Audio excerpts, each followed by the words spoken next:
नमस्कार दोस्तों, स्वागत है आपका टॉप ट्रेंडिंग जीके में। दोस्तों, railway RRB NTPC math series के अंदर अभी तक हम दिसंबर में जितने पेपर हुए हैं, जनवरी, फरवरी और मार्च में जो भी पेपर हुए हैं उनको कंप्लीट कर चुके हैं। यदि आप वो करना चाहते हैं तो आप प्लेलिस्ट ऑप्शन में जाइए, RRB NTPC 2021 all shift math solution के नाम से प्लेलिस्ट आपको मिल जाएगी। आज हम अप्रैल के पेपर करने वाले हैं। अप्रैल में टोटल 12 पेपर हुए थे, जिसमें से आज हम दो पेपर डिस्कस करेंगे। 1 अप्रैल को जो पेपर हुए थे, 1 अप्रैल 2021 को शिफ्ट 1 और शिफ्ट 2 के इंपॉर्टेंट मैथ के सवालों को हम डिस्कस करने वाले हैं। तो स्टार्ट करते हैं अपना पेपर, और आज का सबसे पहला सवाल आपके सामने। वीडियो कंटिन्यू करें उससे पहले मैं आपको बता दूं, जो भी कैंडिडेट ग्रुप डी और एनटीपीसी सीबीडी 2 एग्जाम की तैयारी कर रहे हैं, अपनी तैयारी को परखने के लिए चार चांद लगाने हेतु एग्जाम से पहले डेली एक मॉक टेस्ट लगाकर आपका कॉन्फिडेंस लेवल बढ़ाइएगा, टाइम मैनेजमेंट को इंक्रीज कीजिएगा। इस प्रकार आप डेली प्रैक्टिस करके स्मार्ट वर्क के तौर पर यहाँ पर और स्टूडेंट से आगे जा सकते हो। अभी यहाँ पर टेक्स्ट बुक पर ऑफर के तहत यदि आप टीटीजी के कूपन कोड यूज करते हो तो ईयरली पास, जिसमें रेलवे के अलावा SSC, banking, defence, UPSC other जितने भी स्टेट और सेंट्रल लेवल गवर्नमेंट एग्जाम्स हैं, एक ही पास में सारे एग्जाम्स के मॉक टेस्ट आप एग्जाम पैटर्न पर आधारित, डैशबोर्ड पर आधारित है, वो अटेम्प्ट करके प्रैक्टिस कर सकते हो। कूपन कोड से आपको मैक्सिमम डिस्काउंट भी मिल जाएगा, जिसकी लिंक डिस्क्रिप्शन बॉक्स में, ये टेक्स्ट बुक ऐप और वेबसाइट दोनों पर अवेलेबल है। तो इस प्रकार आप देख सकते हो, सेम जो डैशबोर्ड रहता है, इंटरफेस रहता है एग्जाम में, उसी प्रकार यहाँ पर आप अपनी तैयारी को परख सकते हो, प्रैक्टिस कर सकते हो। तो चलिए कंटिन्यू कर लेते हैं, देख लेते हैं इन सभी मैथ के क्वेश्चंस का क्या एग्जैक्ट आंसर होने वाला है। ये दे रखा है क्वेश्चन नंबर 1 है, जिसमें से क्या दिया गया है। यदि टेन थीटा बराबर 1 दिया है और थीटा यहाँ पर न्यून कोण है, तो इसका मान बताना है हमें। सबसे पहले आप क्या करोगे, टेन थीटा बराबर 1 दे रखा है, आपको एक समकोण त्रिभुज बनाना पड़ेगा। ये मैंने थीटा माना, तो इसके सामने की भुजा क्या हो जाएगी, लंब। ये हो जाएगा आधार, ये हो जाएगा कर्ण। तो टेन थीटा बराबर क्या होता है, हम जानते हैं कि लंब बटे आधार होता है। यानी कि 1 दे रखा है, इसका मतलब क्या है, बटे में एक और 1 मान लो आप। तो कि लंब भी एक है, आधार भी एक है, तो ये भी 1 है, ये भी 1 है, यानी कि ये दोनों भुजाएं बराबर है। ये एक अनुपात में है, ये एक अनुपात में है, तो ये कितने के अनुपात में होगा, √2 के अनुपात में होगा। और साथ ही थीटा का मान ऐसी स्थिति में कितना होता है, 45 डिग्री होता है, ये भी हम जानते हैं 45 डिग्री के बराबर होता है। तो हमारे पास सारी चीज आ चुकी है।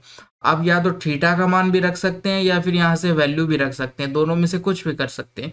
जैसे कि मैं यहाँ पर वैल्यू पुट कर रहा हूँ, टू आ जाएगा, या थीटा रखोगे आप तो यहाँ पर मैं वैल्यू पुट कर रहा हूँ, साइन का यदि वैल्यू रखोगे आप तो 1/√2 आ जाएगा। इसी प्रकार से कोस की भी 1/√2 आ जाएगी, और कोसेक स्क्वायर थीटा की बात करते हो तो √2/1 होगा, और पूरे का क्या हो जाएगा, स्क्वायर हो जाएगा। ये हो गया, तो ये 2 हो गया और बटे में 2 है, और यहाँ पर 2 का स्क्वायर कितना आता है, 2 आता है, बटे 1 हो गया। तो यहाँ से क्या हो गया है आपके पास, 1 - 2 हो गया है, 1 - 2 हो गया है। तो ये घटाओगे तो कितना आएगा, -1 आ जाएगा। आंसर नंबर आपका 2 है, ऑप्शन। क्वेश्चन नंबर 5, ये एक आपको समीकरण दी गई है और इसका मान बताना है हमें। देखो कैसे करोगे। अब मुझे इसका क्या करना है, यहाँ पर आपको क्यूब दिखाई दे रहा है, यहाँ पर भी क्यूब दिखाई दे रहा है, और ये 27 भी 3 का क्यूब होता है, इस प्रकार से हमें दिखाई दे रहा था। तो मैंने क्या किया, सबसे पहले यही सोचा कि जो मुझे इक्वेशन दी गई है बराबर 0, उसका मैं क्यूब कर लेता हूँ। लेकिन मुझे 3 का क्यूब नहीं आता है, लेकिन 2 का क्यूब आता है। 2 का क्यूब करने के लिए क्या करेंगे, इन दोनों को इधर रखता हूँ, 3 को उधर ले जाता हूँ, बराबर 3 हो गया। अब दोनों तरफ मैं इसका क्यूब कर देता हूँ, 2x + y का क्यूब कर दो इधर, और इधर 3 का क्यूब करोगे तो कितना हो जाएगा, 27 हो गया। ये मैंने दोनों तरफ क्या किया है, क्यूब कर दिया है। अब यहाँ से आपका कितना आ जाएगा, ये 8x क्यूब हो जाएगा सबसे पहले। उसके बाद में y का क्यूब हो जाएगा, y क्यूब। फिर एक संख्या आती है हमारे पास 3a × b, तो a × b करोगे आप, कितना हो जाएगा, ये 2 और आ गए यहाँ से, और x × y। उसके बाद में 2x + y, a + b होता है। ये किसके बराबर दे रखा है आपको, 27 के बराबर दे रखा है। देखो 8x क्यूब तो ऐसा का ऐसा, y क्यूब भी ऐसा का ऐसा।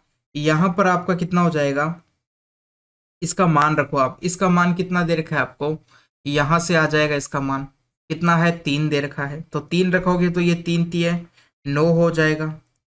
और यहाँ से आपका 2 है, और ये XY है। या फिर हम अभी मान ही रख देते हैं यहाँ पे, इस प्रकार से लिख देते हैं, इसका मान रख दिया यहाँ पे 3 बराबर 27।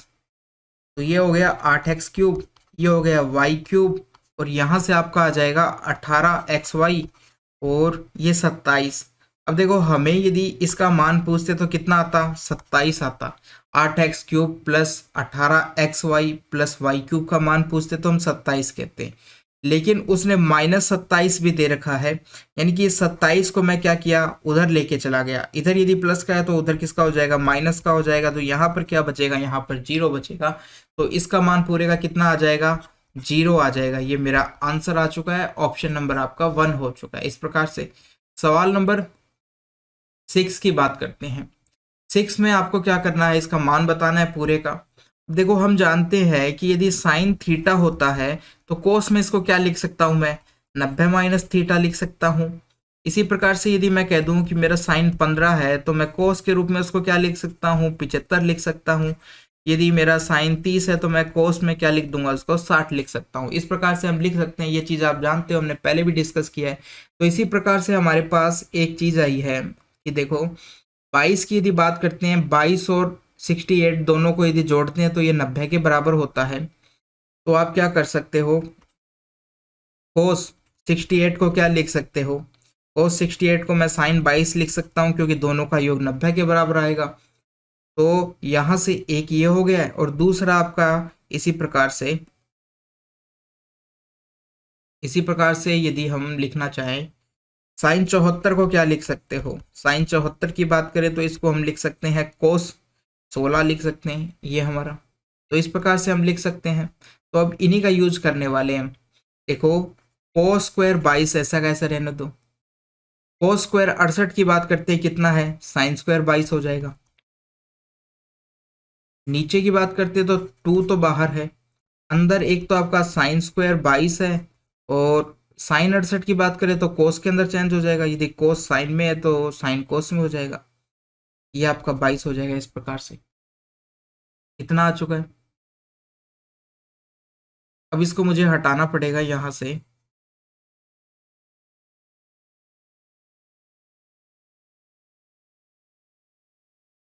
माइनस आपको साइन स्क्वायर इतना दे रखा है, चलो ठीक है, साइन स्क्वायर 16। अब मैं इस 16 को तो पड़ा रहने दूंगा, इस 74 को चेंज करता हूँ, किस में हो जाएगा, ये भी कोस में हो जाएगा। तो यहाँ पर कोस स्क्वायर 16 बन जाएगा, ये भी कोस में चेंज हो जाएगा, ये कोस एक पहले से है, 2 तो कोस स्क्वायर 16 हो गया है। अब देखो इस पूरे का मान किसके बराबर है, 1 के बराबर है। नीचे भी आपका ब्रैकेट के अंदर 1 के बराबर हो जाएगा, ठीक है। यहाँ पर दोनों में से यदि माइनस कॉमन लेते हैं, अंदर क्या बनता है आपका, sine square 16 plus cos square 16, इस प्रकार से बनेगा। अब ये भी आपका देखो sign square theta plus cos square theta हो गया है, तो ये भी 1 के बराबर हो जाएगा, यानी कि 1/2 में से 1 घटाओगे तो माइनस का 1/2 बच जाएगा। आपका ऑप्शन नंबर कौन सा हो गया है, ऑप्शन नंबर 3 हो गया है। सवाल नंबर 30, एक बैग में 33 से 92 के बीच की संख्या वाले कुछ कार्ड भरे हैं। यदि बैग में से एक कार्ड निकाला जाता है तो निकाले गए कार्ड पर मौजूद संख्या के पूर्ण वर्ग होने की प्रायिकता। अब देखो एक बैग के अंदर 33 में से 92 तक की संख्याएं के कार्ड है, इनके बीच में अब टोटल कितनी संख्याएं हो गई है, सबसे पहले तो हमें वो निकालना पड़ेगा, यानी कि टोटल संख्या की बात करें तो अब 92 में से क्या करो, 33 को घटा दो, 33 घटाएंगे तो कितना आ जाएगा, 9 आ जाएगा, ये आपका 4 आ गया, और ये आ गया इतना। एक आपको जोड़ना पड़ेगा क्योंकि हमने 92 में से 33 घटाया है, लेकिन 33 को हमें इंक्लूड करना है, तो इंक्लूड करना तो एक जोड़ दिया, ये कितने हो गए, 60। टोटल संख्याएं कितनी हो चुकी है आपके पास, 60 संख्याएं हो चुकी है, ये हो गई टोटल संख्याएं। अब पूर्ण वर्ग वाली संख्या कितनी है, पूर्ण वर्ग संख्या कितनी है, यानी कि वर्ग वाली संख्या कितनी है, 33 और इसके बीच में। तो हमें पता है कि 25 5 का वर्ग होता है, 36 आ जाएगा, एक तो 6 का वर्ग होता है जो कि, इसी प्रकार से 49 आ जाएगा जो कि 7 का वर्ग होता है।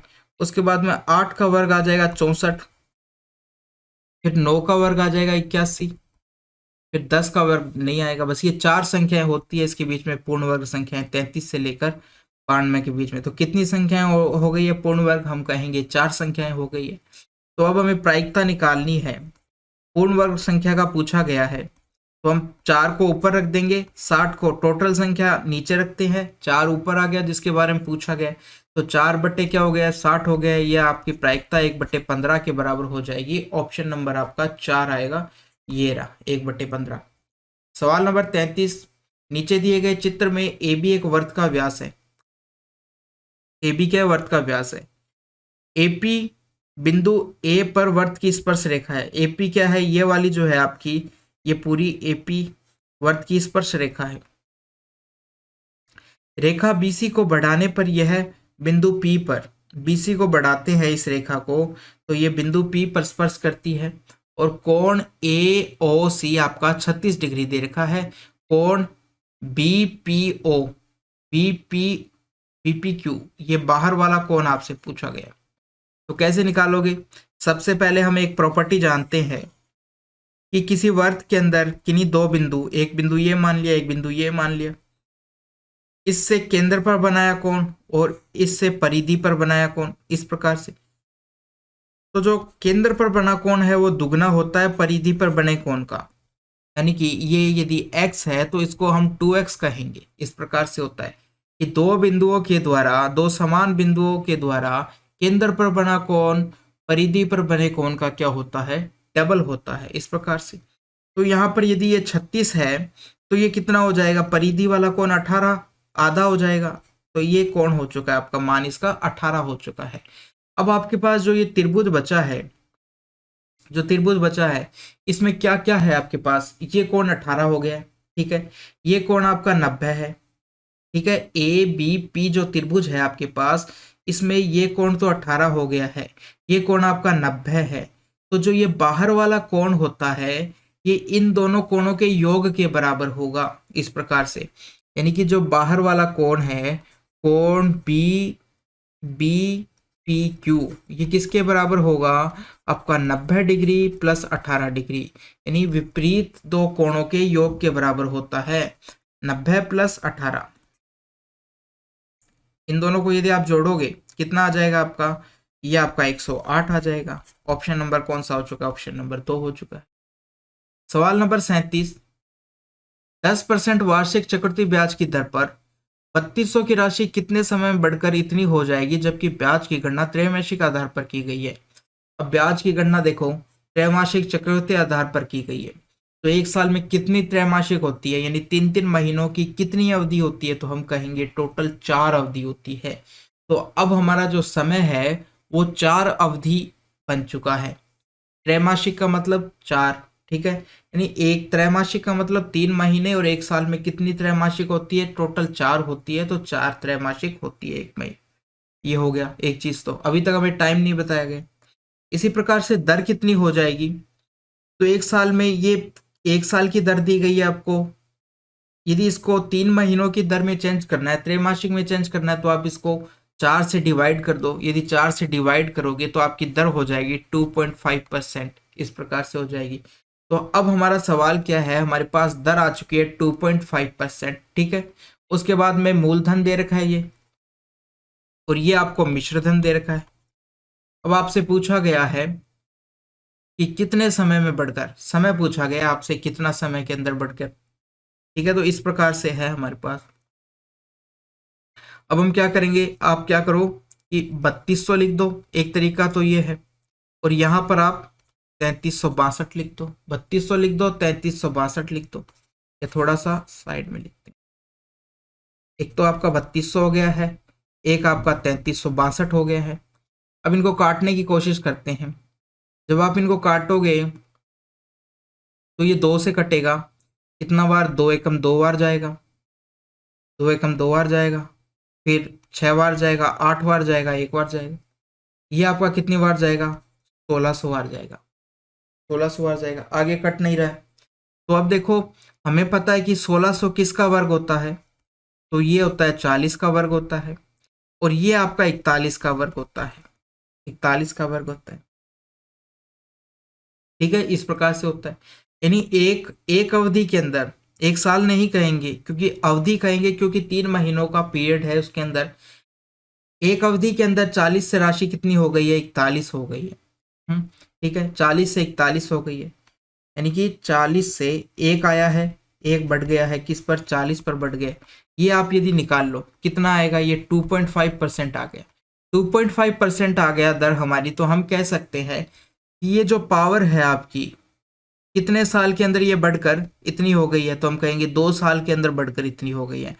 क्योंकि यदि ये क्यूब आता यहाँ पर, क्योंकि यहाँ पर 1600 क्या है, एक वर्ग राशि है, वर्ग संख्या है, इसलिए 2 साल आ गया। यदि क्यूब आता तो हम 3 साल कहते हैं, यदि पावर 4 आती तो हम कहते हैं 4 साल में।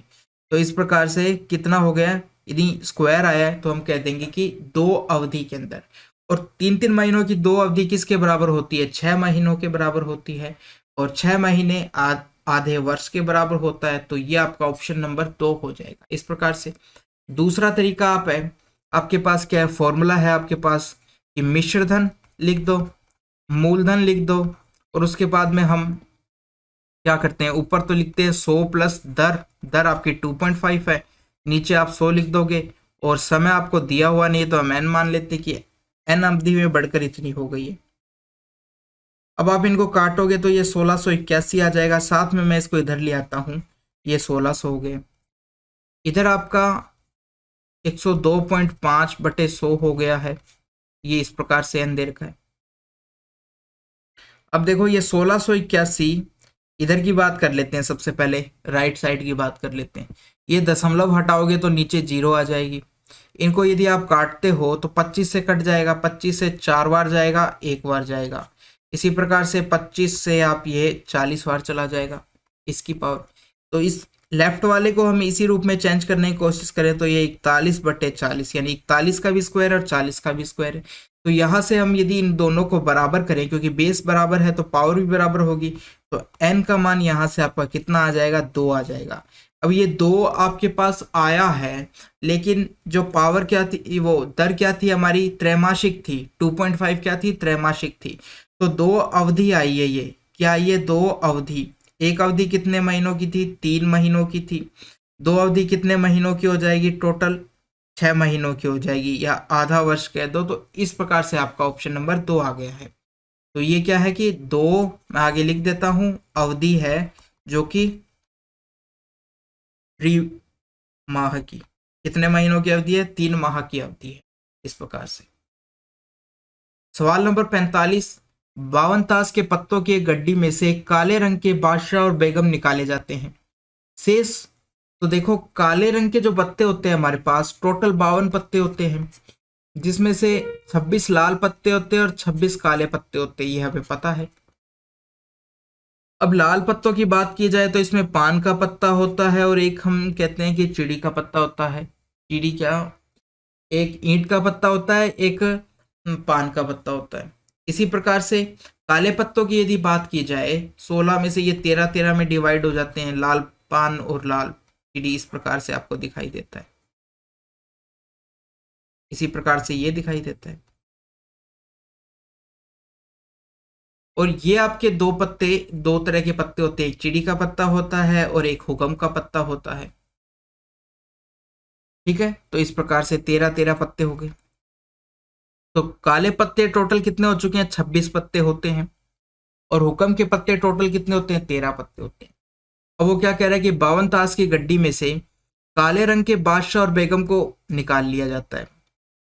तो हर का बादशाह और बेगम, एक ही बादशाह होता है, यानी कि जैसे हम बात करें हुक्म का एक बादशाह होता है और एक बेगम होती है, इसी प्रकार से चिड़ी की बात की जाए एक बादशाह और बेगम होता है। तो यदि काले रंग के निकाले जाते हैं तो कितने बाहर आएंगे, 2 बादशाह हो जाएंगे काले रंग में, एक चिड़ी का हो जाएगा, एक हुक्म का हो जाएगा, तो 2 बादशाह बाहर आ जाएंगे, 2 बेगम बाहर आ जाएगी। यानी टोटल कितने पत्ते बाहर निकाल लिए हमने, 4 पत्ते निकाल लिए हैं। ठीक है, 4 पत्ते।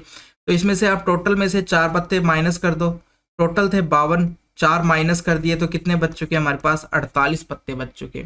शेष बचे हुए पत्तों को अच्छी तरह से फेंट कर पत्ता निकाला जाता है, यानी कि अब हमारे पास 48 पत्ते बचे हैं, उनमें से अब एक पत्ता निकालना है हमें, और इस पत्ते के हुक्म का पत्ता होने की प्रायिकता।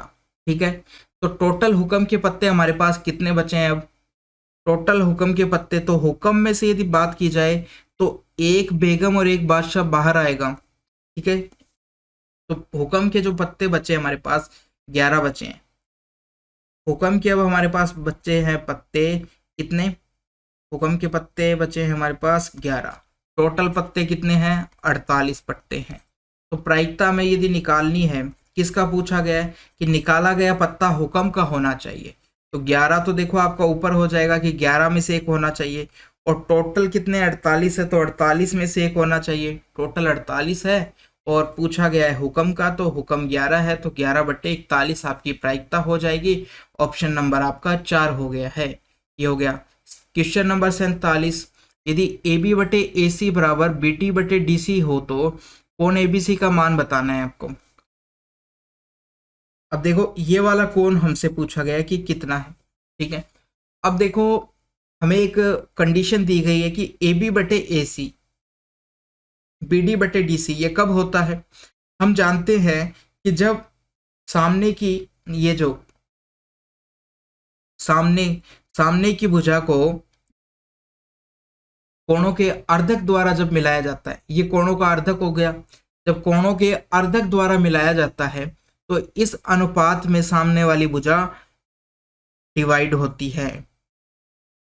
देखो ये कोणों का अर्धक है, कोणों का अर्धक का मतलब यानी बराबर कोण में जब बांटा गया है, कोण यानी ये वाला कोण और ये वाला दोनों कोण समान है, तो इस प्रकार जो रेखा बनती है वो सामने वाली भुजा को किस अनुपात में डिवाइड करती है, यानी कि पास वाली दो भुजाएं हैं इसी के अनुपात में उनको वो काटेगी अर्धक।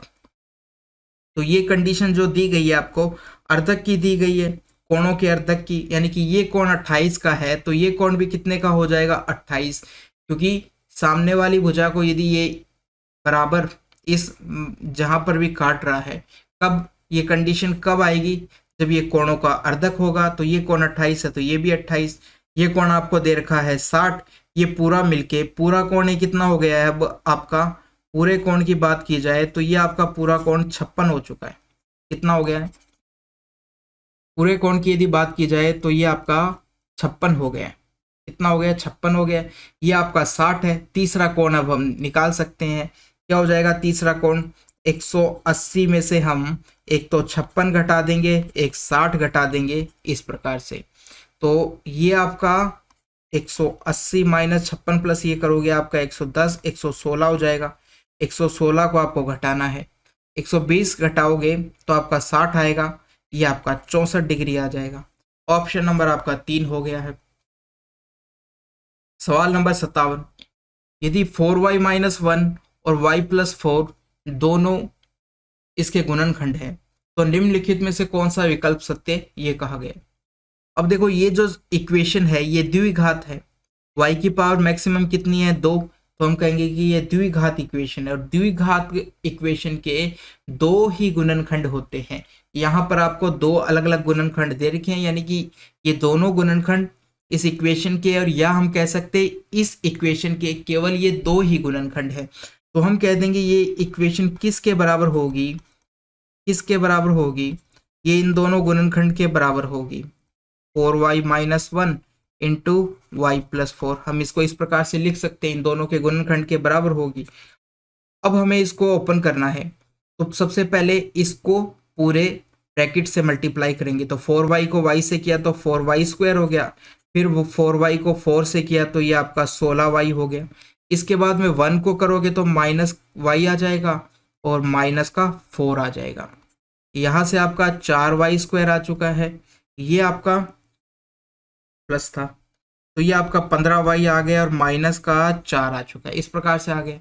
इधर आपका दे रखा है py² plus 15y minus q दे रखा है। अब यहाँ से हमें रिलेट करनी है चीजें, जैसे y² का गुणन y² का जो गुणांक है वो कितना दे रखा है, यहाँ पर y² का गुणांक p दे रखा है और यहाँ पर आपका 4 दे रखा है, तो हम कह देंगे p की वैल्यू कितनी हो चुकी है 4 हो चुकी है। इसी प्रकार से हमें q की वैल्यू भी फाइंड करनी है, तो q यहाँ पर q यहाँ पर कितना दे रखा है और यहाँ पर कितना है 4 है, तो q की वैल्यू कितनी आ जाएगी 4 आ जाएगी, ठीक है। क्योंकि q क्या है, एक अचर राशि है और यहाँ पर अचर कौन कितनी राशि है 4 है, तो ये आपका P बराबर 4 हो गया है, Q बराबर 4 हो गया है। यानी यहाँ से हम क्या कह सकते हैं कि P भी 4 के बराबर और Q भी 4 के बराबर है, तो हम ये भी तो कह सकते हैं P बराबर Q बराबर 4।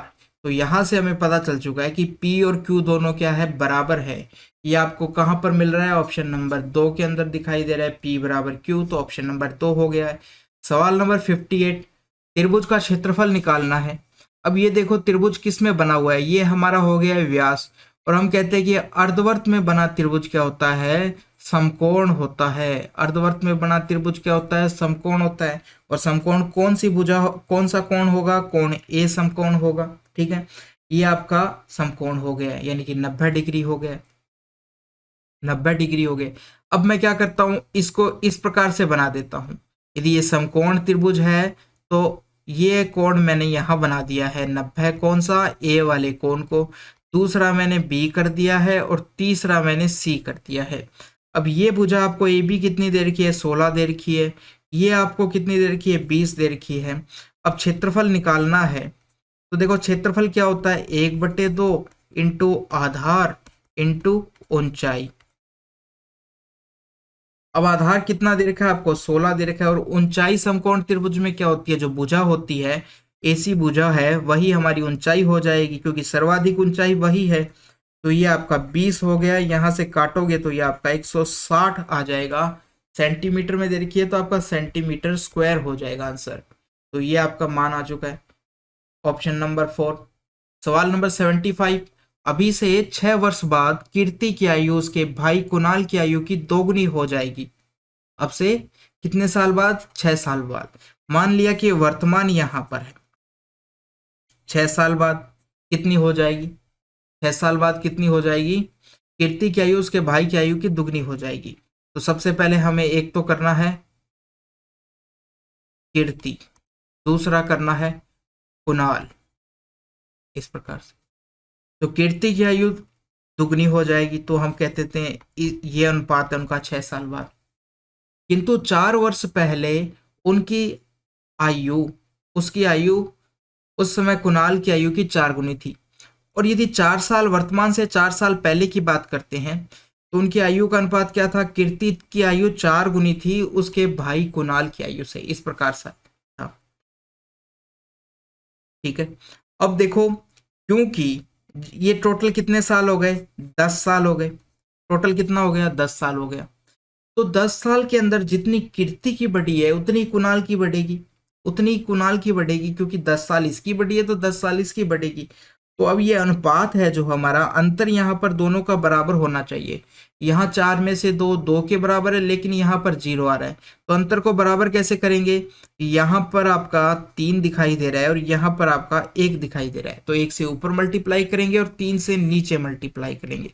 तो देखो कीर्ति और कुणाल का नया अनुपात क्या हो जाता है, ऊपर तो 4:1 ही रह जाएगा, नीचे यदि बात करते हैं तो 3 से मल्टीप्लाई होगा तो ये 6 हो जाएगा और ये आपका 3 हो जाएगा, 3 हो जाएगा। अब इन दोनों के बीच में अंतर कितने का था, यहाँ पर यदि देखते हैं 2 का, यहाँ पर भी 2 का, बराबर हो चुका है अंतर। और 2 कितने के बराबर है, टोटल 10 के बराबर है। ठीक है, 2 किसके बराबर है, 10 के बराबर, तो हम कहेंगे 2 10 के बराबर है। एक की वैल्यू, एक अनुपात की वैल्यू कितनी हो जाएगी, 5 के बराबर हो जाएगी, 5 के बराबर हो जाएगी।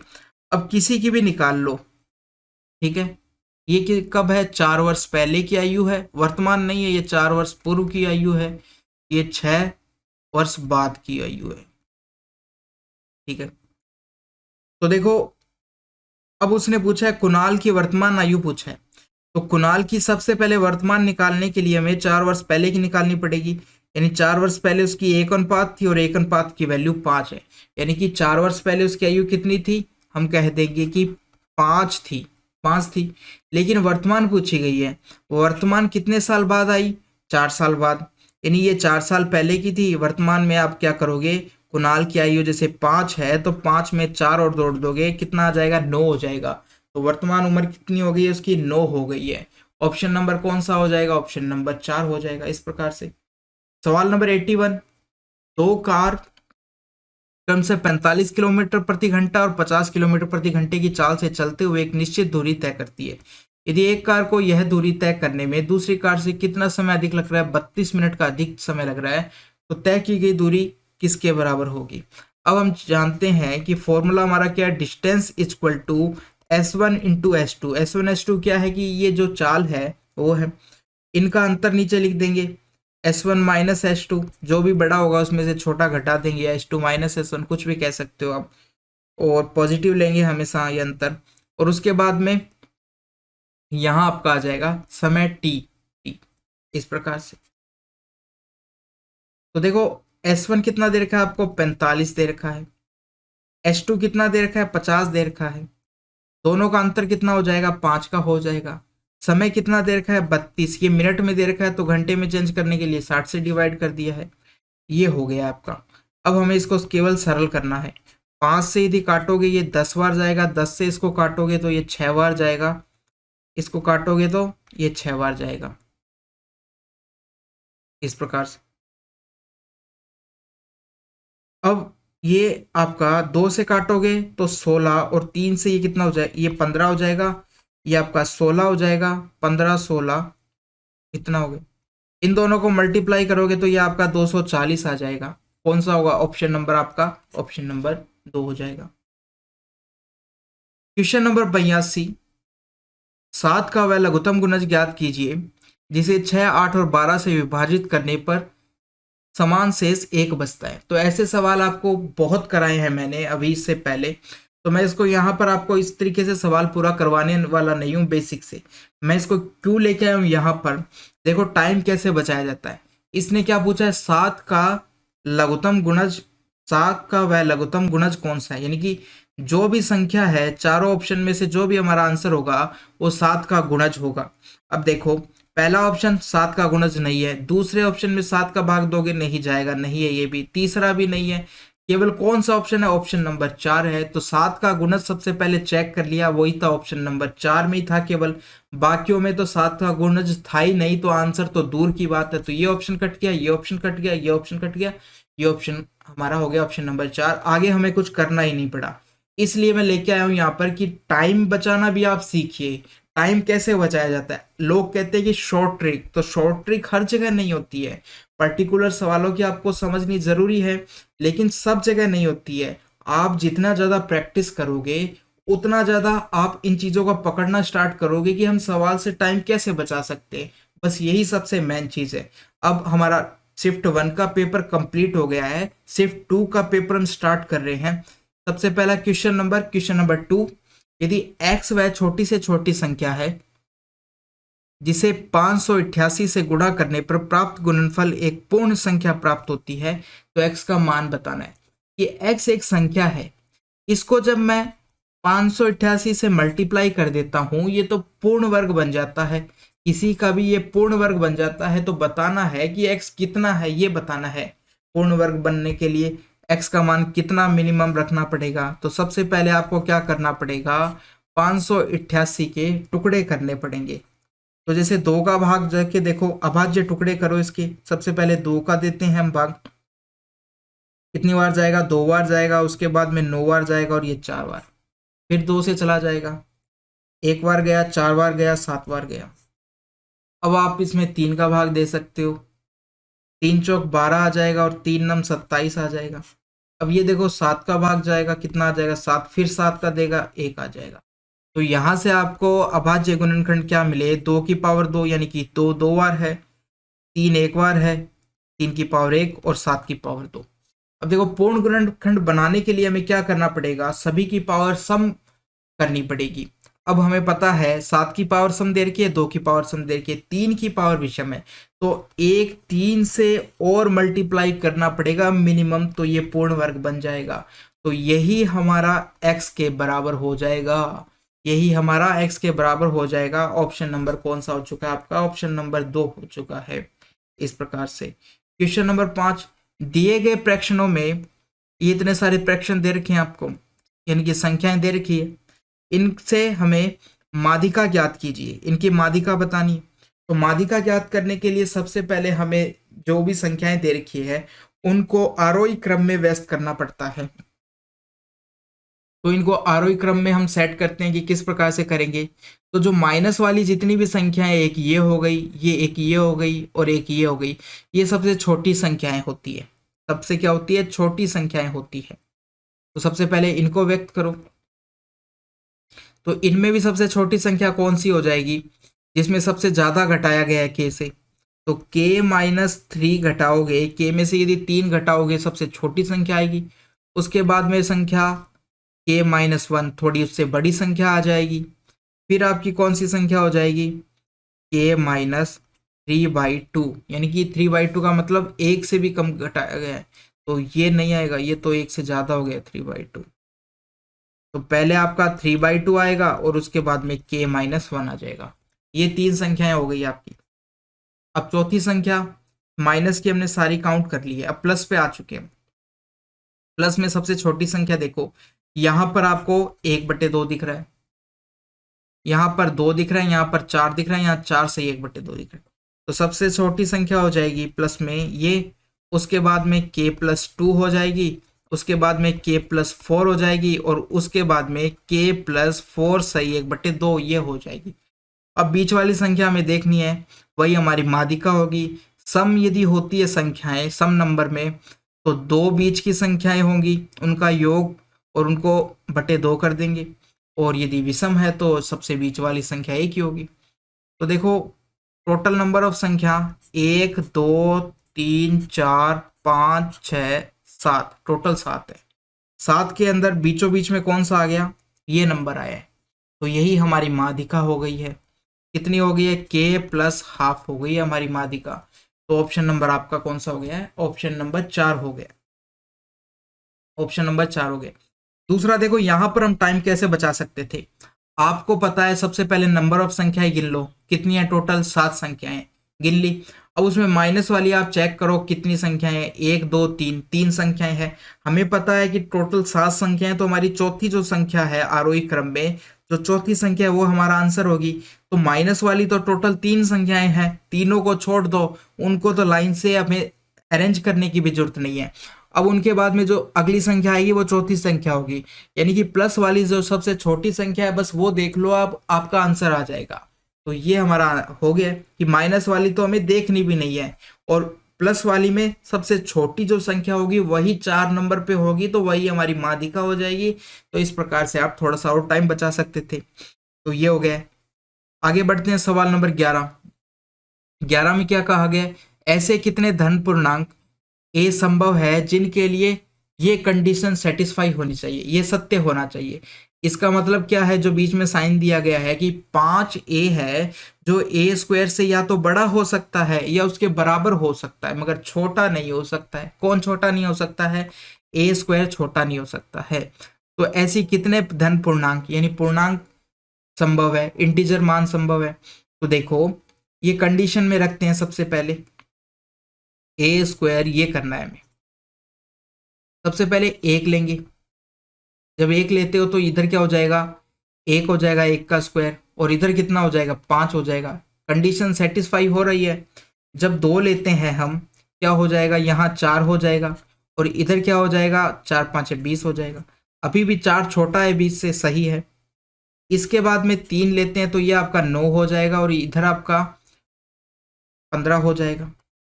15 हो जाएगा, तो ये आपका कितना हुआ? 2 से 10 आएगा ये तो। ठीक है। अब जब हम 4 लेते हैं तो 4 का स्क्वायर कितना हो जाएगा? 16 हो जाएगा। इधर 4 5 20 हो जाएगा आपका। अभी भी 16 छोटा है। जब 5 की बात करते हैं तो इधर 25 हो जाएगा, और इधर भी आपका 25 हो जाएगा। ये भी कंडीशन है कि बराबर भी हो सकता है, तो 25 25 भी हो सकता है। अब जब हम 6 लेंगे तो क्या होगा? इधर तो आपका आएगा 36, और इधर आएगा आपका 30 आएगा। तो हमारे पास साइन देखो, क्या 30 बड़ा है 36 से? नहीं। क्या 30 बराबर है 36 के? नहीं। तो ये आपका ऑप्शन कट गया है। कितने धन पूर्णांक हो सकते हैं? 1 2 3 4 5। तो 5 ऐसे धन पूर्णांक हो सकते हैं। ऑप्शन नंबर आपका 2 हो गया है। इस प्रकार से सवाल नंबर 21, किसी परीक्षा में उत्तीर्ण होने के लिए पूर्णांक के 33% के बराबर अंक प्राप्त करना आवश्यक है। एक छात्र को 130 अंक मिले और 35 अंकों से वो अनुत्तीर्ण हो गया तो परीक्षा के पूर्णांक बताने हैं। देखो उसको 130 मिले और 35 से अनुत्तीर्ण हो गया, यदि 35 और लिया था तो उसके कितने नंबर आ जाते, 33% के बराबर हो जाता कि वो पास हो जाता 35 और लाते ही। और पास कितने पे होते हैं, 33 पे होते हैं, तो यानी कि उसके 33% आ जाते। तो यानी कि हमें क्या पता चल चुका है कि 165 है ना, जो 33% की वैल्यू हमें पता चल चुकी है। 33% किसके बराबर है, 165 के बराबर है, 165 नंबर के बराबर है। तो 1% की वैल्यू आप निकाल सकते हो कि 165/33 हो गया, ये हो गया। इसको यदि आप सरल करोगे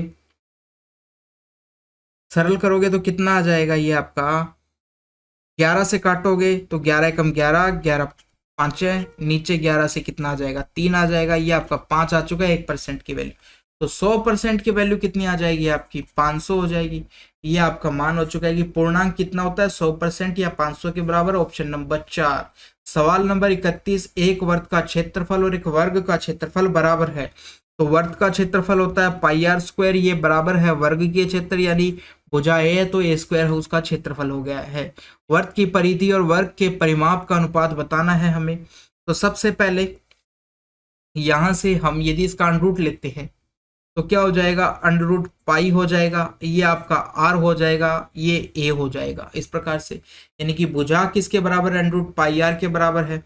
अब दूसरी चीज हमसे पूछी गई है, वर्ग की परिधि होती है 2 पाई आर होती है और परिमाप कितना होता है वर्ग का, ये आपका होता है 4a होता है।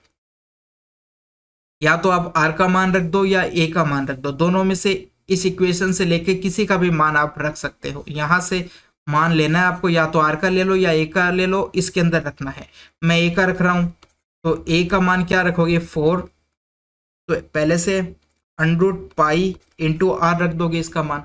अब देखो r से तो देखो r कट गया है, 2 से काटोगे तो ये 2 कट जाएगा, और अंडर रूट पाई से तो इधर तो आ जाएगा आपका अंडर रूट पाई, और इधर 2 से काटोगे तो 2 बच जाएगा, इस प्रकार से बचेगा आपके पास। तो ये हमारा आंसर हो गया है इसका परिधि और एक तो वर्ग की परिधि का और वर्ग के परिमाप का, ये हमारे पास अनुपात हो गया है। ऑप्शन नंबर 4 हो गए। सवाल नंबर 34 की बात करें, निम्नलिखित व्यंजन में मान निकालना है, इसका मान कितना आएगा। तो देखो 2 को छोड़ दो, एक बार आप 1 को छोड़ दो, 2 है ये 1 है, दोनों प्लस के हैं तो ये आपका कितना हो जाएगा, 3 हो जाएगा। बाकी जो है उसका मान कैसे निकालोगे, 1/, इस प्रकार से दे रखा है, तो यहाँ पर तो 1 रहने दो, अभी यहाँ पर 2 को भी रहने दो। नीचे क्या है, 1 से 1/4, तो कितना हो जाएगा, ये आपका 5/4 हो जाएगा। इस प्रकार से लिख सकते हैं, मिश्र भिन्न में था, सरल भिन्न में हमने व्यक्त कर दिया है। अब आपका 3 तो यहाँ पर रहेगा, ये आपका 1 प्लस ये उल्टा हो जाएगा, 5/4 तो ऊपर जाएगा तो क्या हो जाएगा, 2 के साथ 4 मल्टीप्लाई हो जाएगा, नीचे 5 रह जाएगा, इस प्रकार से। आगे यहाँ पे 3 रहेगा, ये आपका 1 प्लस 8/5 इतना हो जाएगा। इसके बाद में 3 प्लस नीचे कितना आ जाएगा, 5, ये आपका 5 और 4 13/5 हो जाएगा, 13/5। अब फिर से इसको उल्टा कर दो आप, ऊपर आएगा 5, नीचे आएगा 13। तो अब इनका एलसीएम लो, 13 × 39, 39 और 5 करोगे तो ऊपर आएगा 44, नीचे आ जाएगा 13। कहाँ पर है, ऑप्शन नंबर आपका 2 हो गया। सवाल नंबर 57, एक 72 मीटर ऊंची मीनार के एक शीर्ष से देखे जाने पर मंदिर के शीर्ष और पाद बिंदु अवनमन कोण क्रम से कितने हैं। देखो दोनों के दोनों क्या है, अवनमन कोण है। अवनमन का कोण यानी कि वो मीनार के ऊपर खड़ा है और ऊपर से नीचे की ओर देख रहा है। अब यदि नीचे की ओर देख रहा है, इसका मतलब मंदिर का शीर्ष भी नीचे है और मंदिर के पैर तो नीचे होने ही है। यानी कि देखो ये मीनार हो गई, एक आदमी इसके ऊपर खड़ा हुआ है, इस प्रकार से एक आदमी खड़ा हुआ है, और वो यदि नीचे की ओर देख रहा है, इसका मतलब क्या है कि देखो मंदिर के शीर्ष को देखता है तब भी अवनमन कोण है, और पैरों को देखता है तब भी अवनमन कोण है। शीर्ष को देखता है तो 30 डिग्री और पैरों को देखता है तो 60 डिग्री, यानी कि दोनों बार उसको अवनमन का मतलब यही है कि नीचे की ओर देखना पड़ रहा है। ये मंदिर था तो मंदिर यानी कि हमें पता चल चुका है कि मीनार से छोटा होगा, तभी तो ऊपर से अवनमन बना। अवनमन का मतलब बस इतना ही है कि वो नीचे की ओर देख रहा है। तो देखो ये जो सिर है ये हमारा मंदिर था, ये मंदिर का हो गया है सिर। इस प्रकार से मंदिर को और अच्छा सा कर देते हैं। ठीक है, ये हमारा मंदिर था, ये मंदिर का शीर्ष कितना है 30 देर का है। और जब इसके पैरों का अवनमन कोण देखे तो कितना हो जाएगा, ये आपका 60 हो जाएगा। इस प्रकार से अब हमें बताना है कि मंदिर की ऊंचाई कितनी है। ऊंचाई कितनी हो जाएगी, ऊंचाई कितनी हो जाएगी, मीनार की ऊंचाई आपको दे रखी है। तो हम जानते हैं देखो 30 के सामने की भुजा 1 के अनुपात में होती है, तो ये भुजा 1 के अनुपात में हो गई। और 60 बचा दूसरा कोण, तो ये आपकी √3 के अनुपात में होगी, क्योंकि ये 30 डिग्री कोण है तो ये पूरा कितने का हो जाएगा, 60 का हो जाएगा। और यदि ये 60 का कोण है तो ये भुजा √3 के अनुपात में हो गई। यदि ये 3 है तो ये भी कितनी हो जाएगी, यहां से लेकर यहां तक √3 के अनुपात में हो जाएगी। इस प्रकार से ये भी √3 के अनुपात में हो गई है। अब देखो √3 के अनुपात में हो गई है। अब हम इस वाले त्रिभुज की बात करते हैं, जो हमारे पास एक त्रिभुज और था बड़ा वाला, इस प्रकार से। तो ये यदि 60 डिग्री है तो ये 30 डिग्री होगा। तो हम जानते हैं 30 के सामने की भुजा 1 के अनुपात में होती है और 60 के सामने की भुजा √3 के अनुपात में होती है। अब हमें ये भुजा कितनी दे रखी है, ये √3 दे रखी है, यानी 1 की वैल्यू √3 दे रखी है। तो √3 की वैल्यू कितनी हो जाएगी, इसको और √3 से मल्टीप्लाई कर दो, ये आपकी 3 हो जाएगी। तो हमें क्या पता चला कि ये पूरी की पूरी भुजा है ना आपकी कितनी हो गई है, 3 हो गई है। इसका मतलब कितनी हो गई है, 3 हो गई है। ये इतनी पूरी की पूरी 3 हो गई है, ये इतनी 1 के बराबर है। तो ये बची हुई कितने के बराबर आ जाएगी, हम कहेंगे 2 अनुपात के बराबर हो जाएगी। अब देखो अनुपात में हमने पूरा सवाल क्लियर कर लिया है, पूरा का पूरा सवाल हमने अनुपात में क्लियर किया है। अब हम डाटा को लेंगे। 72 की इसकी वैल्यू दे रखी है मीनार की, यानी कि 3 की वैल्यू आपको 72 के बराबर दे रखी है। 3 की वैल्यू 72 के बराबर दे रखी है। 1 की वैल्यू किसके बराबर हो जाएगी, 3 का भाग दोगे 24 के बराबर हो जाएगी। 2 की वैल्यू किसके बराबर हो जाएगी, 2 की वैल्यू 1 की वैल्यू 24 के बराबर, तो 2 की वैल्यू 48 के बराबर हो जाएगी। ऑप्शन नंबर आपका 3 हो गया है। इस प्रकार से सवाल नंबर 42, 16 प्रेक्षणों के एक समूह का समांतर माध्य आपको 12 दे रखा है। ऐसे मानिए कि 16 संख्याएं हैं और उनका समांतर माध्य बात कर लो या सिंपल माध्य बात कर लो, 12 दे रखा है आपको। अब यदि इनमें से 6 प्रेक्षण है, टोटल कितने थे 16 प्रेक्षण, 6 प्रेक्षण में से प्रत्येक में से 8 घटाया जाता है। कितने में से घटाया गया है, केवल 6 में से घटाया गया है। तो 6 में से प्रत्येक में से 8 घटाया जाता है, तो नया समांतर माध्य कितना होगा ये पूछा गया। अब देखो टोटल 6 में से कितना कम हो जाएगा, एक में से यदि 8 कम हुआ है तो 6 में से टोटल कितना कम हो जाएगा, 48 कम हो जाएगा, 48 कम हो जाएगा। अब जब हम माध्य की बात करते हैं, तो यदि माध्य की बात करते हैं तो इसका मतलब है कि सब में औसत, यानी कि सब में बराबर बराबर बटा है। माध्य कह दो या औसत कह दो, जब माध्य की बात करते हैं या औसत की बात करते हैं, इसका मतलब है कि सब में बराबर बराबर बटा है, या यदि निकाला भी जाएगा तो सब में से बराबर बराबर निकाला जाएगा। तो उसने तो ऐड कर दिया 6 में, उसने तो 6 संख्याओं में से कम कर दिया 8 8, लेकिन हमें यदि माध्य पूछा गया है लास्ट में कितना कम होगा, इसका मतलब हमें जितना भी कुल टोटल ऐड किया गया है या घटाया गया है वो सब में से करना है। तो टोटल कितना घटाया गया था, 6 संख्याओं की यदि बात की गई तो 48 घटाया गया। अब हमें ये 48 है ना सभी संख्याओं में से कम करना है बराबर बराबर। तो सभी संख्याएं टोटल कितनी है 16, तो 16 में से टोटल 48 कम करना है। तो प्रत्येक के हिस्से कितना कितना आया, टोटल 16 संख्याएं तो 3 3 सबके कम आया। तो माध्य प्रत्येक में से कितना कितना कम हो जाएगा, 3 3 कम हो जाएगा। पहले 12 था, अब 3 कम हो गया, नया माध्य कितना हो जाएगा, 9 हो जाएगा। ऑप्शन नंबर आपका 1 हो गया है। इस प्रकार से सवाल नंबर 44, 5000 की राशि पर एक निश्चित दर से 2 वर्ष का चक्रवृद्धि ब्याज इतना दे रखा है आपको। यदि समान राशि को समान साधारण ब्याज की दर पर समान अवधि के लिए निवेश किया जाता है तो उस पर प्राप्त होने वाला ब्याज ज्ञात कीजिए। चक्रवृद्धि ब्याज दे रखा है 2 साल का, साधारण ब्याज का 2 साल का ब्याज बताना है हमें। तो देखो अब ब्याज इतना दे रखा है हमें, राशि ये दे रखी है, दर नहीं दे रखी, तो दर कैसे निकालेंगे हम? तो सबसे पहले हम चक्रवृद्धि ब्याज देख लेते हैं कि कितना है परसेंटेज में। यदि ब्याज देखें 2 साल का, कुल टोटल कितना आता है। ये था राशि के रूप में था 253.125। अब ये देख रहे हैं कि परसेंटेज के रूप में कितना है 5000 का। तो यहां से यदि आप दशमलव हटाते हो तो नीचे आ जाएगी आपकी 3 जीरो, 2 जीरो इससे कट जाएगी, 1 जीरो बच जाएगी। अब आपके पास 5 का भाग दे दो ऊपर, 5 5 है 25, फिर भाग नहीं जाएगा, 5 6 30, उसके बाद में 5 दूनी 10 और 5 5 है 25, इतनी बार जाएगा। और नीचे आपका क्या बच जाएगा, 4 जीरो बच जाएगी, बच जाएगी। ये कितना हो जाएगा, 5.0625 इसके बराबर आ जाएगा मान आपका। ये किसके बराबर आ चुका है, इसके बराबर। किस में, परसेंटेज में आपका आ चुका है। परसेंटेज में यानी दर कह दो या परसेंटेज में ब्याज कह दो, कितने साल का, 2 साल का कंपाउंड 5 पॉइंट इतना आया है, 2 साल का है ये। तो 1 साल का हम यदि चक्रवृद्धि ब्याज देखें, 2 साल का परसेंटेज में 5 पॉइंट इतना है दर, 1 साल की दर देखें तो देखो आधी होगी, लगभग आधी से थोड़ी सी कम होती है चक्रवृद्धि में।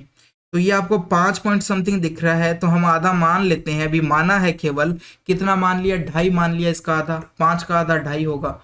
अब 2.5 से लेकर चलते हैं हम, दर को कंपाउंड करते हैं। मान लिया कि 1 साल की हमारी 2.5 दर है, तो कंपाउंड कैसे करोगे, x प्लस एक्स स्क्वायर बटे 100, ये फॉर्मूला लगाओगे। तो हमने किया 2.5 प्लस 2.5, फिर 2.5 इंटू 2.5 को मल्टीप्लाई करोगे, बटे क्या करोगे, 100 करोगे। तो ये आपका आ गया 5 आ गया है, और 25 को 25 से करोगे तो 625, जीरो 625, और नीचे आपके 2 जीरो है, तो इस प्रकार से आ जाएगा। तो ये आपका आ गया 5.0625। अब हमने चेक करके देख लिया है कि जो हमने 2.5 माना था, क्या वो कंपाउंड करने पर 2 साल का इसके बराबर आ रहा है, आ रहा है। तो हमें पता चल चुका है कि 1 साल की जो दर है हमारी, वो कितने परसेंट हो चुकी है, 2.5% हो चुकी है। क्योंकि जो हमने अभी कैलकुलेट करके 5.0625 निकाला था, 625 निकाला था, वही आ रहा है कंपाउंड करने पर। तो ये हमारी दर 1 साल की कितनी हो गई है, 2.5%। अब हमारे पास दर आ चुकी है, तो अब हम चाहे साधारण पूछो चाहे चक्रवृद्धि पूछो, कुछ भी पूछो, हम निकाल सकते हैं। राशि 5000 है, वर्ष 2 साल है, और दर आपकी 2.5% है, ये हो चुका है। तो अब 2 साल का आपको निकालना है, तो 5000 दर इंटू 2 साल बटे 2 कर दोगे, तो यहां से आपका ब्याज आ जाएगा, या साधारण ब्याज आ जाएगा, साधारण ब्याज आ जाएगा। तो ये 2 जीरो से आप 2 जीरो काट दो, इस पॉइंट को हटाओगे तो 1 जीरो और कट जाएगी। अब 25 को 2 से मल्टीप्लाई करोगे तो 50 हो जाएगा। ये आपका कुल टोटल 250 रुपए आपका ब्याज आ जाएगा। ये आपका आंसर आ गया है। ऑप्शन नंबर कौन सा हो गया, ऑप्शन नंबर 3 हो गया। इस प्रकार से करना, ये आपको थोड़ा सा बड़ा है। सवाल नंबर 45 की बात करते हैं। एक आकृति दी गई है आपको, इस प्रकार से दी गई आकृति में जो छायांकित क्षेत्र है, ये वाला छायांकित क्षेत्र है, जो ये वाला भाग, जो भी छायांकित क्षेत्र है, पूरे वर्ग का कितना परसेंट है, 70% है। तो जो ये बचा हुआ भाग कितना परसेंट हो जाएगा, तो हम कहेंगे ये 30% के बराबर हो जाएगा। यदि ये 70% है तो ये 30% के बराबर हो जाएगा, इस प्रकार से। तो ये भाग आपका कितना हो चुका है, 30% के बराबर हो चुका है। तो x डिग्री का माप आपको ज्ञात करना है। अब देखो पूरे का पूरा क्षेत्रफल हम मान लिया कितना, 100% क्षेत्रफल है। 100% क्षेत्रफल कितने डिग्री में है, 360 डिग्री में, क्योंकि पूरा का पूरा यदि केंद्रीय कोण देखा जाए तो 360 डिग्री होता है। तो हम कह दिया कि 360 डिग्री पर कुल टोटल कितना है, 100% क्षेत्रफल बना हुआ है। 1% क्षेत्रफल कितने डिग्री पर बना हुआ है ये देख लेते हैं। तो आप 360 बटे 100 कर दोगे, इस प्रकार से। और यदि आपसे पूछा जाए 30% का, यानी बचे हुए का पूछा जाए, तो आप क्या करोगे, 360 बटे 100% इंटू 30 डिग्री, इस प्रकार से। तो परसेंटेज से परसेंटेज कट जाएगा, जीरो से ये जीरो, इस जीरो से ये जीरो कट जाएगी। कितना आएगा आपका, 108 आ गया है। 108 डिग्री आपका मान आ गया है। यानी कि जो ये 30% है कितने के बराबर है, ये 108 डिग्री के बराबर है। 808 डिग्री का ये एक्स डिग्री जो मान है केंद्रीय कोण, वो इतना हो गया है 30% क्षेत्रफल का। ऑप्शन नंबर 3 हो गया। क्वेश्चन नंबर 48, यदि एक व्यक्ति 45 किलोमीटर प्रति घंटे की चाल से स्कूटर चलाता है तो वह गंतव्य पर 10 मिनट देरी से पहुंचता है, जबकि वो 60 किलोमीटर प्रति घंटे की चाल से स्कूटर चलाता है तो 5 मिनट देरी से पहुंचता है। यहाँ पर भी देरी है, यहाँ पर भी देरी है, 5 मिनट, यहाँ पर 10 मिनट की। तो व्यक्ति को सही समय पर गंतव्य पर पहुंचने के लिए कितने मिनटों में यात्रा पूरी करनी चाहिए? ठीक है, सही समय पर पहुंचने के लिए। तो सबसे पहले हमारे पास दूरी निकालने का फॉर्मूला होता है। क्या होता है?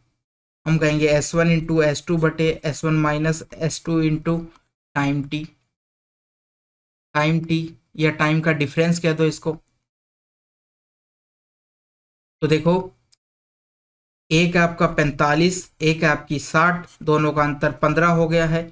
और समय का यदि अंतर देखा जाए, समय अंतर देखा जाए 10 माइनस 5 कितना हो जाएगा? यहाँ से दोनों का अंतर 5 हो जाएगा, क्योंकि ये भी देरी है, ये भी देरी है। एक देरी होता और एक जल्दी होता तो दोनों जुड़ जाते।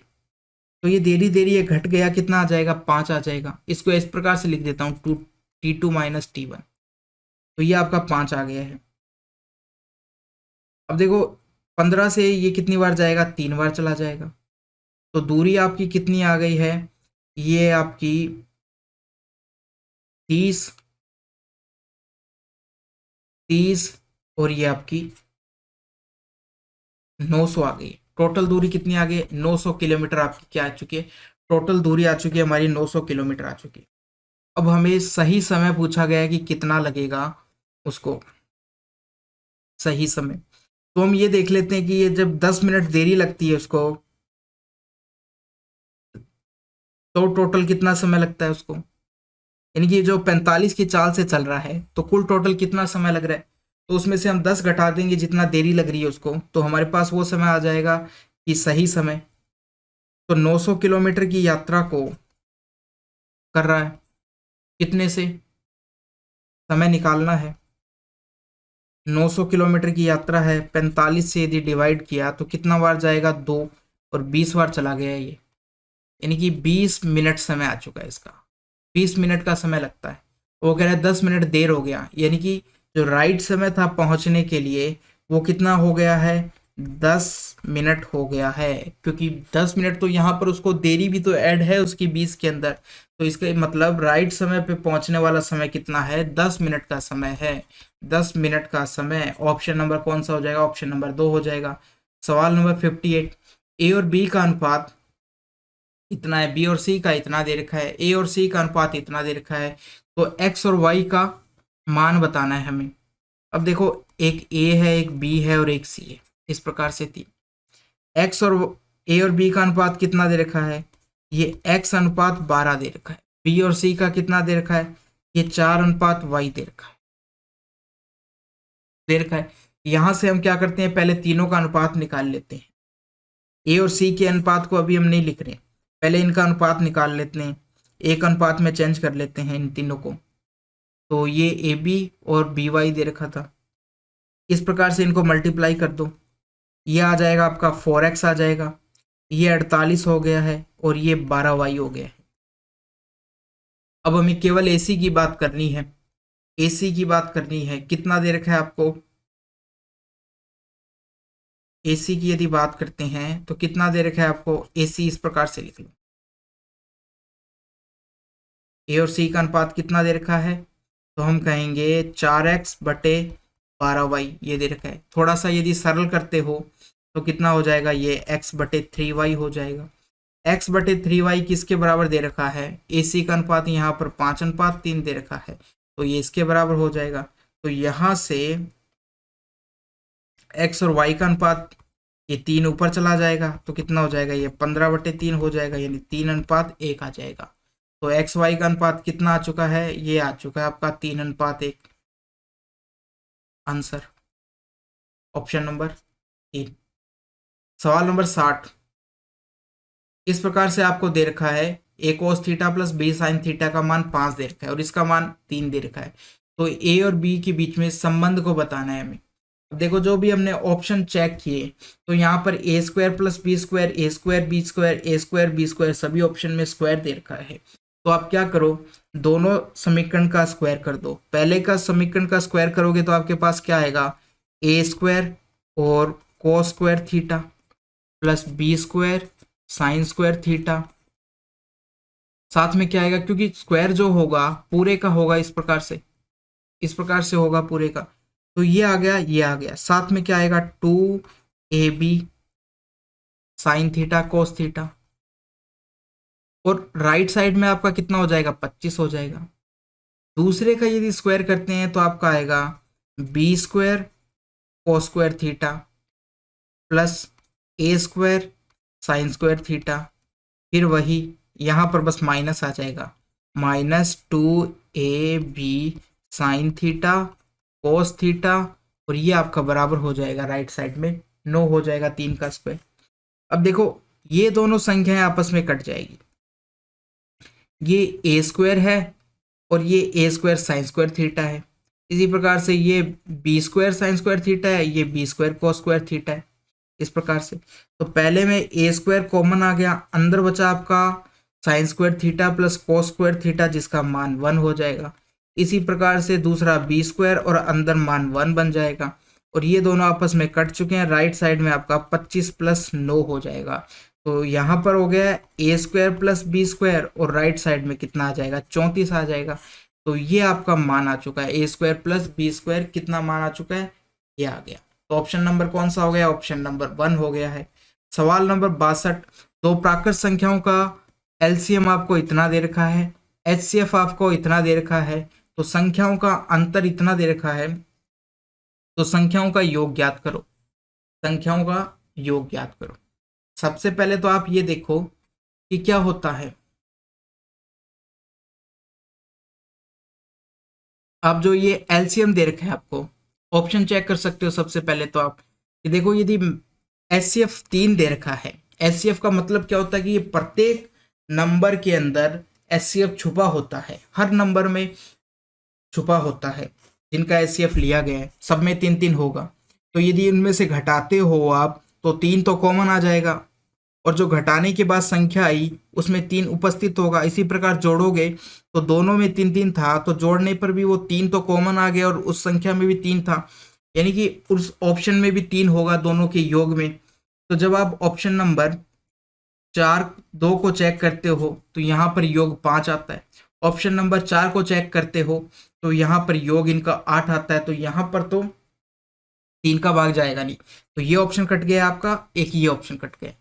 अब पहले ऑप्शन की जब बात करें तो ये 9 आता है, तो इसमें 3 का भाग जा सकता है, और ऑप्शन नंबर 3 में भी जा सकता है। तो 2 ऑप्शन हमारे पास अब बचे हैं, तो 2 ऑप्शन बचे हैं। यदि इस प्रकार से 3 ऑप्शन कट जाते तो हम डायरेक्ट टिक कर देते। अब क्या करना है हमें कि एक संख्या देखो ax हो गई, दूसरी bx हो गई, तो x क्या है, HCF तो मेरा x हो गया जो कॉमन पार्ट है दोनों के अंदर। LCM क्या है, a b और x, कॉमन पार्ट को एक बार लिखते हैं और बाकी बचा हुआ जो भी अनुपात है a b उनको लिख देते हैं, तो ये हमारा LCM हो जाता है।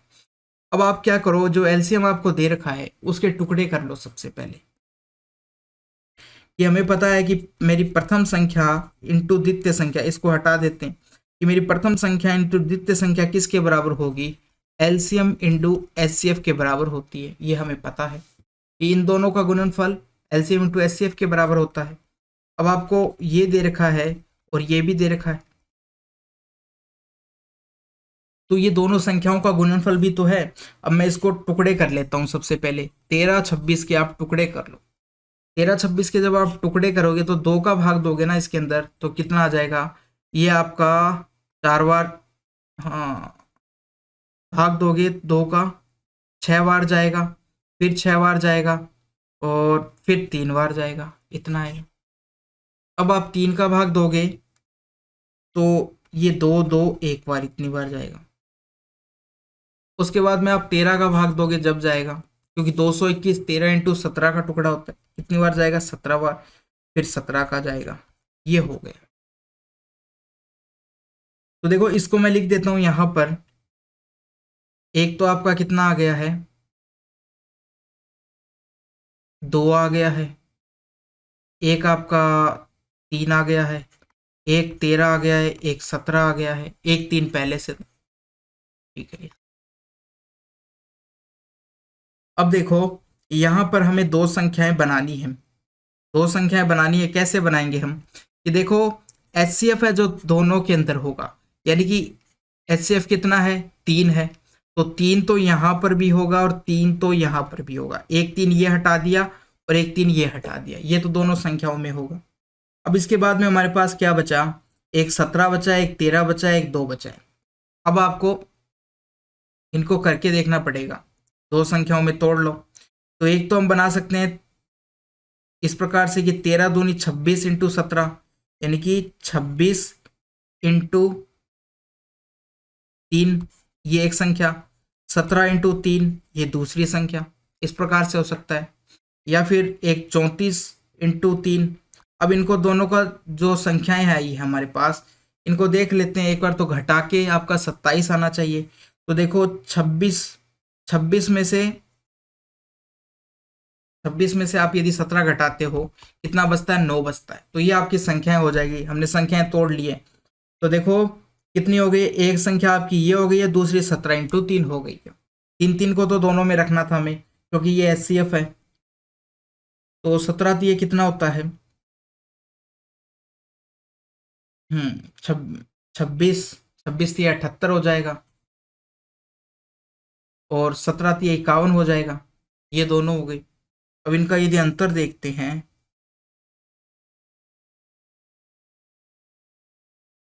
26 में से 17 जाएगा तो 9 बचता है। ये हो गई ये दोनों संख्याएं। 78 में से 51 तो नहीं बच रहा है। ये आ गया, ठीक है। ये दोनों का अंतर, अभी ये आपकी एक संख्या आ गई है, ये आपकी दूसरी संख्या है। इस प्रकार से हमने इनको निकाल लिया है। अब इन दोनों का योग देख लो आप कितना आता है, 78 और 51। तो ये आपका 9 हो गया है, ये 129 हो गया है, ऑप्शन नंबर 3 हो गया। घटा के भी देख लो आप, 27 आ रहा है, तो ऑप्शन नंबर 3 हो गया। इस प्रकार से दूसरा हम बना सकते थे, यहाँ पर क्या बना सकते थे, 2 इंटू 17 इंटू 3, इस प्रकार से बन सकता था। एक आपका 13 इंटू 3, इस प्रकार से। तो आपको ये चेक करके देखना पड़ेगा कि कौन सी बन रही है। कैसे, दो संख्याएं बना लो आप, फिर उनका चेक करके देख लो कि अंतर सेम आ रहा है क्या जो क्वेश्चन में दिया गया है। यदि आ रहा है तो वो हमारी संख्याएं हो जाएगी, और इस प्रकार से हम जो ऑप्शन आंसर है वो हम निकाल सकते हैं। योग पूछा गया है तो हम दोनों संख्याओं को जोड़कर 129 आ गया, ऑप्शन नंबर 3 हो जाएगा।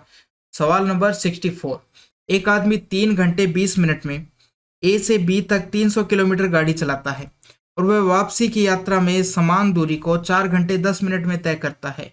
A और B के बीच की औसत चाल और पूरी यात्रा के दौरान औसत चाल से कितनी अधिक है। क्या कहा गया है कि एक बार तो वो A से B गया, इसकी औसत चाल निकालनी है। एक बार वो A से B गया और वापस वो मुड़कर B से A आ गया, इसकी औसत चाल निकालनी है। ये दोनों की औसत चाल निकालनी है और देखनी है कि कौन सी ज्यादा है और कितनी ज्यादा है, ये निकालनी है। तो यहाँ पर टाइम यदि बात करते हैं, एक आदमी, दूरी तो दोनों की सेम, यहाँ 300 हो जाएगी, यहाँ कुल टोटल दूरी कितनी हो जाएगी, 300 प्लस 300 600 हो जाएगी, क्योंकि आके वो वापस जा रहा है, तो ये दूरी हो चुकी है। दूसरी बात, समय की बात करें तो यहाँ लगा है 3 घंटे 20 मिनट, तो 20 मिनट को हम 1/3 लग सकते हैं, या फिर आप कह दोगे 10/3, 10/3 घंटे, इतना कह सकते हैं। यहाँ पर देखो 3 घंटे 20 मिनट आने में और 4 घंटे 10 मिनट जाने में, तो टोटल 7 घंटे 30 मिनट, और 30 मिनट को 1/2 लिख सकते हैं, यानी 30 घंटे बराबर 30 मिनट बराबर आधा घंटा होता है। तो ये आपका 14 15/2 हो जाएगा, 15/2 घंटे हो गए। तो ये आपका समय हो चुका है, ये आपकी टोटल दूरी हो चुकी है। तो यहाँ पर हम चाल निकालें या औसत चाल निकालें तो कितनी आ जाएगी, जो चाल होगी वही आपकी औसत चाल आ जाएगी। 300/10 × 3, इस प्रकार से।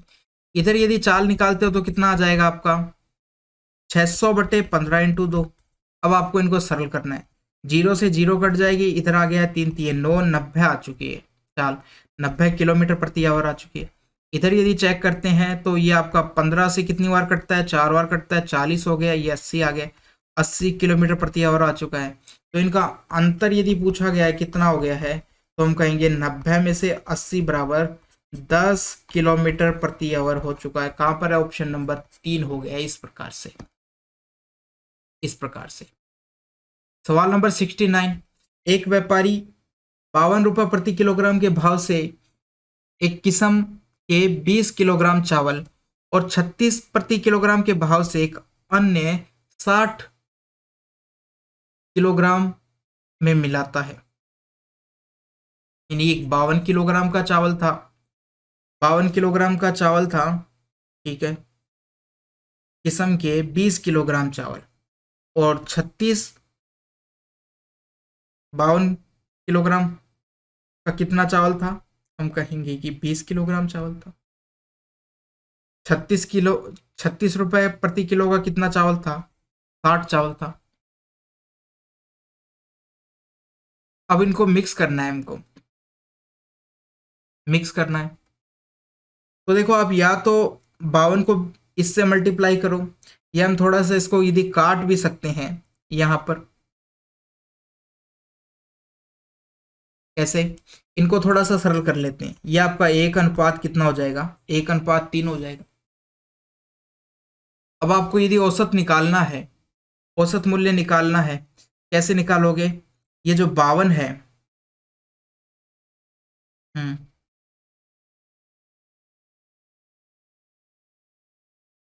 52 प्रति किलोग्राम के भाव वाले 20 किलोग्राम चावल, तो 52 का कितना है 1 किलोग्राम और 36 का कितना है 3 किलोग्राम। तो एक तो आपका कितना हो गया 52 × 1, 52, 36 × 3 कितना हो गया है, ये 108 हो जाएगा। और इसको कितना टोटल कितना चावल है, ये 1 हो गया है, ये 3 हो गया है, तो टोटल चावल 4 हो गए। तो अब देखो 52 + 108/4 ऐसे करना है। ये आपका आ जाएगा 10 160/4, यानी कि 40 रुपये मूल्य हो चुका है। मिक्स करने के बाद मूल्य कितना हो चुका है, 40 रुपये मूल्य हो चुका है। मूल्य कितना हो गया 40 रुपये। अब बेचा कितने में गया है, 44 रुपये में।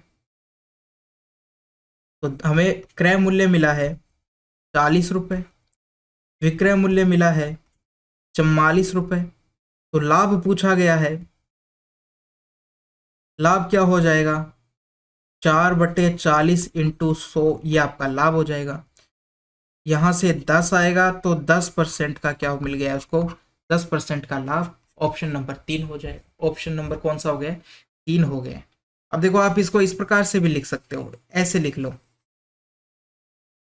कि यहाँ पर था 52, एक चावल 52 रुपए किलो का था, एक 36, ये तो उसका मूल्य है। कितना कितना था, मात्रा, मात्रा ये थी 20 थी, ये आपकी 60 थी।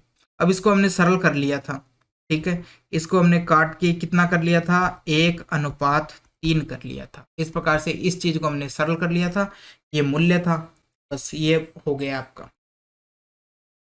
आगे बात करते हैं 74, एक निश्चित वार्षिक चक्रवृद्धि ब्याज की दर पर निवेश की गई एक धनराशि का मिश्र धन 4 वर्ष में इतना और 7 वर्ष में मिश्र धन कितना हो जाता है, इतना हो जाता है।